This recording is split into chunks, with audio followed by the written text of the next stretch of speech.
La Bible en un an, la 337e journée, le premier livre des Chroniques, chapitre 4, verset 5, au chapitre 5, verset 10, le livre des Psaumes, chapitre 122, verset 1 à 9, le livre des Proverbes, chapitre 29, versets 12 et 13, la première épître de Jean, chapitre 2, verset 18, au chapitre 3, au verset 10. Le premier livre des Chroniques, chapitre 4. Descendants de Juda, Péretz, Esron, Carmi, Hur et Shobal. Réaja, fils de Shobal, eut pour fils Jacat. Jacat eut Ashumaï et Laad. Ce sont les clans des Tsoréaciens. Voici les descendants d'Étam, Jisréel, Jishma et Jibbash. Leur sœur s'appelait Hatzelelponi. Pénuel, le père de Gédor, et Ézer, le père de Husha, étaient les fils de Hur, le fils aîné d'Éphrata, père de Bethléem. Ashur, père de Tékoa, eut deux femmes, Éléa et Naara. Naara lui donna Akuzam, Épher, Téméni et Akashtari. Ce sont là les fils de Naara. Quant aux fils de Éléa, ce sont Tseret, Tsokar et Ethnan. Kotz eut pour descendants Anub et Hatsobeba, ainsi que les clans d'Akarkel, le fils d'Arum. Jaébetz fut plus honoré que ses frères. Sa mère l'avait appelé Jaébetz en disant « C'est parce que je lui ai donné naissance dans la douleur ». Jaébetz fit appel au Dieu d'Israël en disant « Veuille me bénir et agrandir mon territoire. Que ta main soit avec moi. Préserve-moi du mal, afin que je ne vive pas dans la douleur. » Et Dieu lui accorda ce qu'il avait demandé. Kélub, frère de Shuka, eut pour fils Mékir, le père d'Étston. Étston eut pour descendant la famille de Rapha, Paséac et Tekina, le père de la ville de Nakash. Ce sont les habitants de Réka. Fils de Kénaz, Othniel et Séraja, fils d'Othniel, Athat. Méonotai eut pour fils Ophra. Séraja eut Joab, père de la vallée des artisans. En effet, c'étaient des artisans. Descendants de Caleb, le fils de Jephuné, Iru, Éla et Naam, ainsi que les fils d'Éla et Kénaz. Fils de Jaaléel, Ziph, Zipha, Tirja et Azaréel. Fils d'Esdras, Jéter, Méred, Épher et Jalon.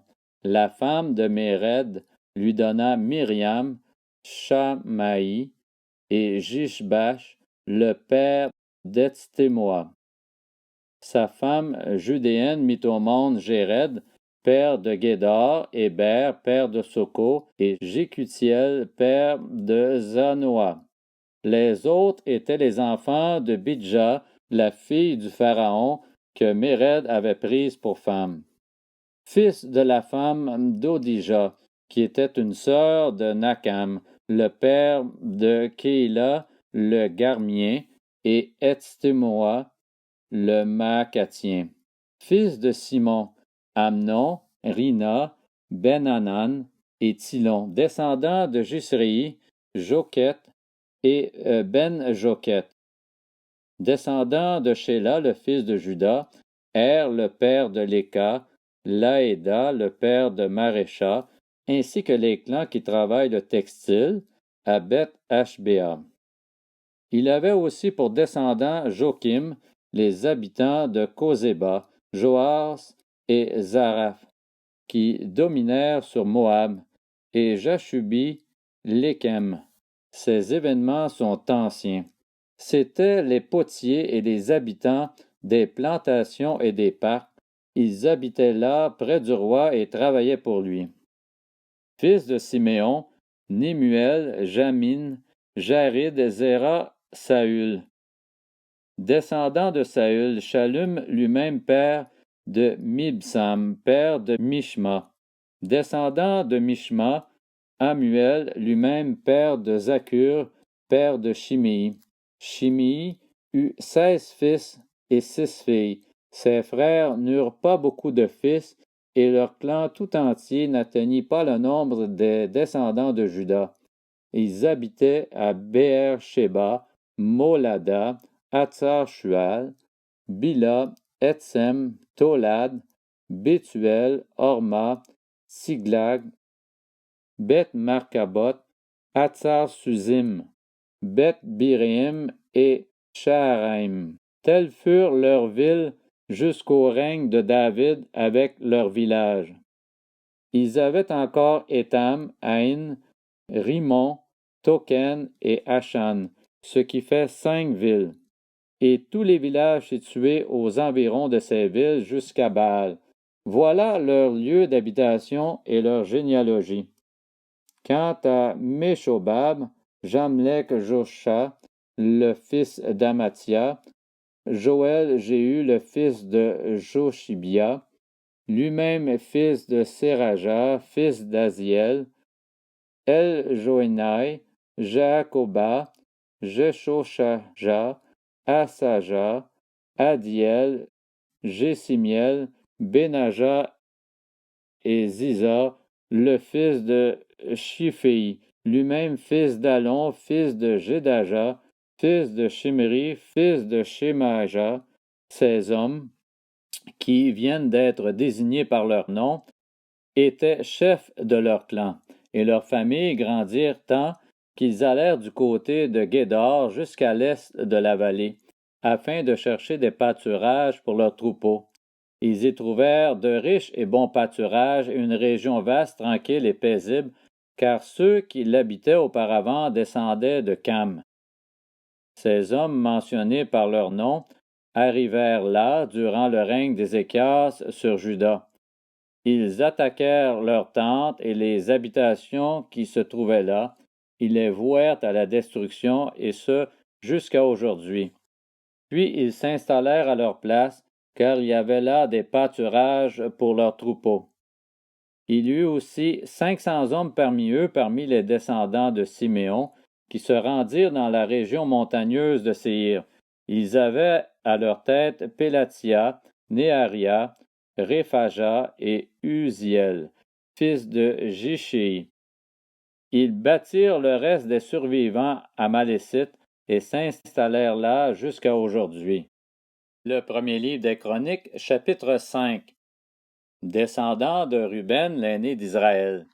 En effet, c'était lui le premier-né, mais parce qu'il avait souillé le lit de son père, son droit d'aînesse fut donné au fils de Joseph, le fils d'Israël, si bien qu'il ne fut pas enregistré dans les généalogies comme le premier-né. Quant à Juda, il fut certes puissant parmi ses frères, et de lui est issu un prince, mais le droit d'aînesse appartenait à Joseph. Descendant de Ruben, l'aîné d'Israël, Hénoc, Palu, Esron et Carmi. Descendant de Joël, Shemaïa, lui-même père de Gog, père de Shimei, père de Miché, père de Réaja, père de Baal, père de Béhéra, que Tiglath-Pilnéser, roi d'Assyrie, emmena en exil. Il était chef des Rubénites. Voici ceux qui étaient apparentés à Béhéra en fonction de leur clan, tels qu'ils sont enregistrés dans les généalogies en fonction de leur lignée. À leur tête était Jéhiel, puis venaient Zacharie et Béla, fils d'Azaz et petit-fils de Shéma, le fils de Joël.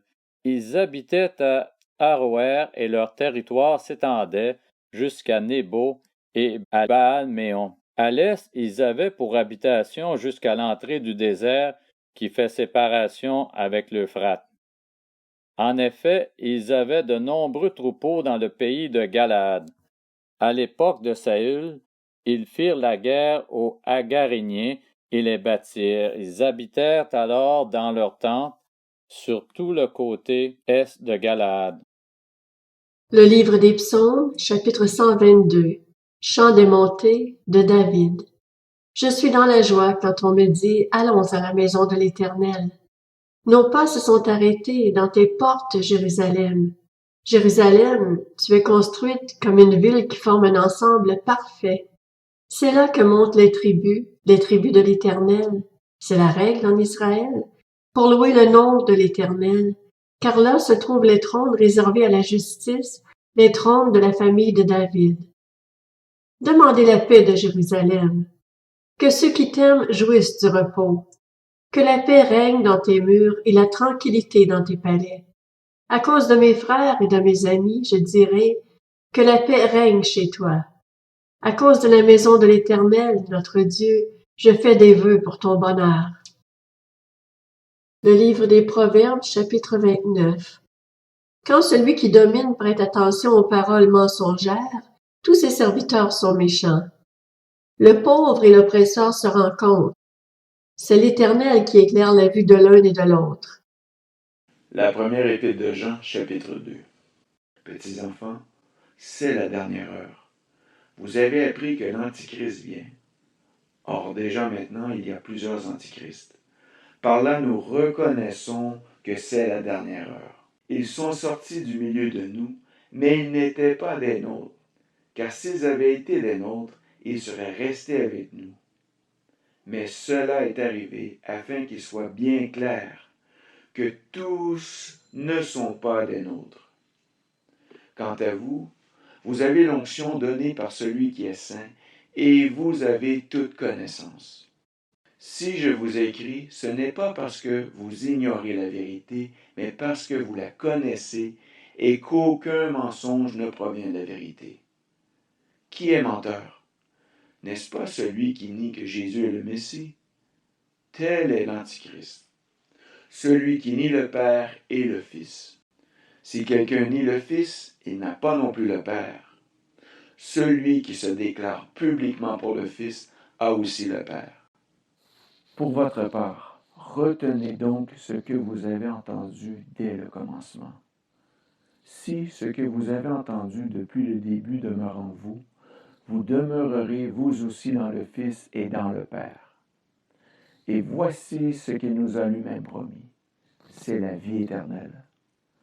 Je vous ai écrit cela par rapport à ceux qui vous égarent. Quant à vous, l'onction que vous avez reçue de Christ demeure en vous, et vous n'avez pas besoin qu'on vous enseigne.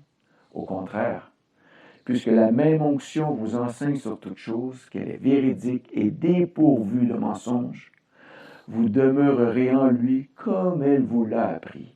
Et maintenant, petits enfants, demeurez en lui. Ainsi nous aurons de l'assurance lorsqu'il apparaîtra. Nous n'aurons pas la honte d'être loin de lui lors de son retour.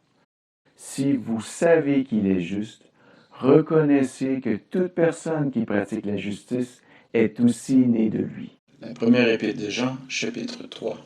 Voyez quel amour le Père nous a témoigné pour que nous soyons appelés enfants de Dieu, et nous le sommes. Si le monde ne nous connaît pas, c'est qu'il ne l'a pas connu lui. Bien-aimés, nous sommes maintenant enfants de Dieu, et ce que nous serons un jour n'a pas encore été révélé. Mais nous savons que lorsque Christ apparaîtra, nous serons semblables à lui parce que nous le verrons tel qu'il est. Toute personne qui possède cette espérance en lui se purifie comme lui-même est pur. Tous ceux qui pratiquent le péché violent la loi, puisque le péché, c'est la violation de la loi. Or, vous le savez, Jésus est apparu pour enlever nos péchés et il n'y a pas de péché en lui. Ceux qui demeurent en lui ne pêchent pas. Si quelqu'un pêche, il ne l'a pas vu et ne l'a pas connu. Petits enfants, que personne ne vous égare. Celui qui pratique la justice est juste comme Christ lui-même est juste. Celui qui pratique le péché est du diable, car le diable pêche dès le commencement. Or, c'est pour détruire les œuvres du diable que le Fils de Dieu est apparu. Quiconque est né de Dieu ne pratique pas le péché, parce que la semence de Dieu demeure en lui, et il ne peut pas pécher parce qu'il est né de Dieu. C'est à cela qu'on reconnaît les enfants de Dieu et les enfants du diable. Celui qui ne pratique pas la justice n'est pas de Dieu, tout comme celui qui n'aime pas son frère.